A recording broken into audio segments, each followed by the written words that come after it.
Because money's really just a tool. It's just a mechanism. It's not the end result. It's what the money will do for you. Money's never brought anybody happiness. Money's just a tool to trade with. So it's like, well, what do you want the money to do? Welcome, Income Hackers. This is your host, Ryan G. Wright. This podcast is for individuals and families who are interested in fast-tracking their financial success. You'll hear experts discussing topics like generating a residual cash flow, building wealth through real estate, financial literacy, creating a family legacy, and overcoming your fears. If you get value out of this podcast, please subscribe, rate, and review the podcast. It's a big help to me. That's one of the things I'm really big on is like how to become your own best customer for real estate agents. Like become your own best customer, buy your own product. Any thoughts to agents that are out there that are like scared to do that? I'm scared to do it. Any thoughts on that? Well, like you said, you're selling the product every day. If there's somebody who has insider knowledge, it's the real estate agent. They should know the product better than anybody else. My personal feeling is if you're selling the product and you're familiar with it and you are touting the great things about real estate, what it has to offer, and you're not buying it yourself, that's a little hypocritical. One thing I'll say is, and this might be a little controversial, but I would say the majority of real estate agents don't understand the investing side of real estate. Many of them are good on the retail side, so showing houses, to potential home buyers. But when it comes to looking at, cash on cash return, internal rate on return, what makes a good income property, most of them aren't really the people to talk to because they don't understand that side of the business. So as an investor looking for an agent, you really have to make sure you're finding somebody who owns property themselves, who's competent, who knows what they're looking for. A lot of people say, hey, if I could get into real estate, start flipping properties, wholesaling, I'll make a lot of money. And what I point out multiple times is you're just trading one job for another job. Now, the job you have, the new job might be higher paying, and it may not be higher paying, but the whole idea here is getting into real estate, income hacking, making returns on other things has as much to do with you've got two jobs. You got to put food on the table, and that's your day job is what I call it. Then you have your investing job, which is creating those assets that'll pay you long term. Your day job could be anything. It could be reffing at the NHL. It could be whatever. You still have to have your investing job. So maybe it's a good idea to quit your job, and maybe it's not.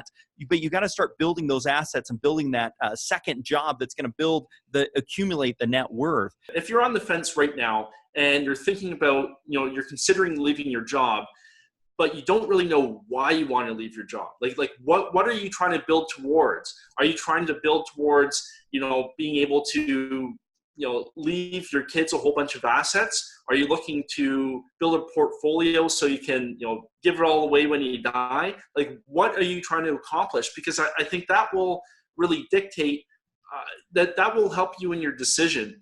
I don't know if you've ever, there's a story about these executives that go down to Mexico to go fishing and, tell the guy, hey, you have the dream life, you get a fish every day. And they're like, well, what do you, and the fisherman asked them, well, what do you guys want? Well, I just want to make a whole bunch of money. Well, why do you want to make a bunch of money? Well, I want to be able to buy a house on the beach. Well, why do you want to buy a house on the beach? So I can go fishing every single day. And it's like, well, I'm going fishing every day. Like the money is not the thing that's stopping that. And I probably butchered the story, but you get the principle here.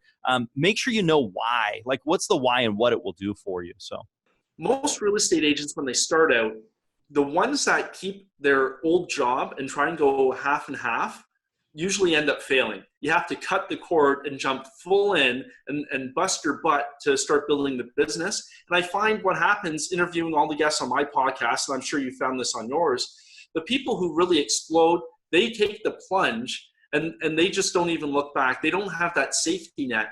And I know for myself with my personality, I don't want a safety net.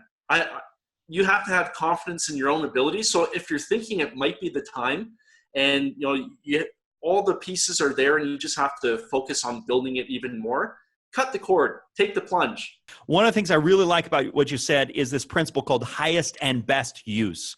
It's talked about a little bit in real estate. I think most residential agents don't really understand it. But you basically looked at the property and said, oh, I think there's something more here. There's a higher and best use. Right now, that higher and best use was getting that other apartment in there, turning into a duplex. But the next highest best use is going to be scraping it and selling it to somebody. So you've got lots of things. So I love that. The other thing I want to talk about is this concept on people banking on appreciation. And in our world, we call that speculation. Speculation saying, I'm hoping. Our definition of speculation is gambling, but can you help us any more on speculation? Yeah, you're basically playing Russian roulette, and you never know what's going to happen. And I think what happens, you have to understand your market, and there are strategies to invest in hot markets. Sydney, Australia is another one. New York, Seattle, Toronto, Vancouver. These are all markets where it's not your typical cash flow market. So you just have to know what you're dealing with. So for instance, the criteria I was looking for is, the area had to be good. I wanted to be in an up and coming area.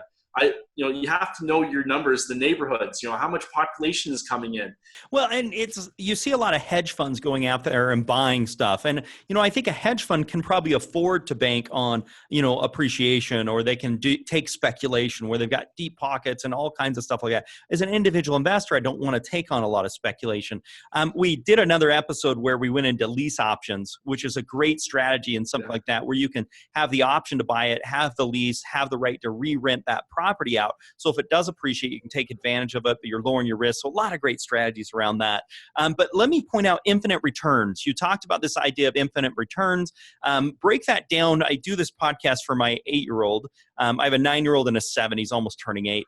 So break down infinite returns for my 7-year-old. Okay. So for your 7-year-old, let's say you have, let's say you put $1 in the bank, and the bank's going to pay you 10 cents every year, which is a great return. Your 7-year-old will be earning a little bit of income, but with that dollar still in the bank. So what if I told you could have that $1 back, and so you can invest it in another deal, but you would still get that 10 cents, and then you can take that and take it out again. So all of a sudden you have 10 different bank accounts earning you 10 cents. There's your dollar, and you still have your dollar in your pocket. I love it. That's outstanding. Is that okay? Yeah, it's outstanding. Now I know what my bedtime story is going to be like tonight. So that's it. It's the rule of the dollar. The people who set their goal small, so set a goal of $3 million, they hit it. The people who set their goal of, let's say, 500 million, they hit it. So don't sell yourself short. I would rather you set a big goal and fall a little bit short than set a small one that is safe. Because if you set a safe goal, you're not going to get scared. You're not going to push your boundaries. You won't experience the fear. And that's where we really grow. Going through my situation, I've experienced a lot of fear and a lot of growth. But in the end, once you get through it, it's the best thing that can happen to you. What is your why? Showing my son, leading by example, what's possible if you just open up your mind. Excellent. Favorite book? Ooh, I would plug my book, Sell for More, but Rich Dad Poor Dad is a solid read. Excellent on both accounts. Favorite app? Google Calendar. It keeps me very organized. If you had all day with no obligations, money was not an issue, what would you do? Oh boy. You know what? I would sit down and write. Excellent. Favorite quote? You can paraphrase. So I might butcher this, but if you think hiring a professional is expensive, wait until you hire an amateur. I love it. Yeah, the great quote. How can people reach you? You can find me online, sethferguson.org. Don't go to .com. That's an evangelical preacher. You're about as passionate as him. Yeah, that's right. So sethferguson.org. And you can also just Google Purchase to Profits, which is my podcast. You'll find me on YouTube, iTunes, Stitcher, Google Play, all that stuff. Excellent. Final words for our listeners. Go out, do your first deal. I couldn't put it more. Thanks so much for being with us today, Seth. I've thoroughly enjoyed myself. I know our listeners have gotten significant value. And bye for now. We'll see you next time. If you got value out of our discussion today, please subscribe, rate, and review the podcast. It's a big help to me. Also, please share with a friend. Nothing is more valuable than creating financial friends who are like-minded. You can do that by inviting them to listen to the Income Hacker podcast. Bye for now, and make it a very profitable day.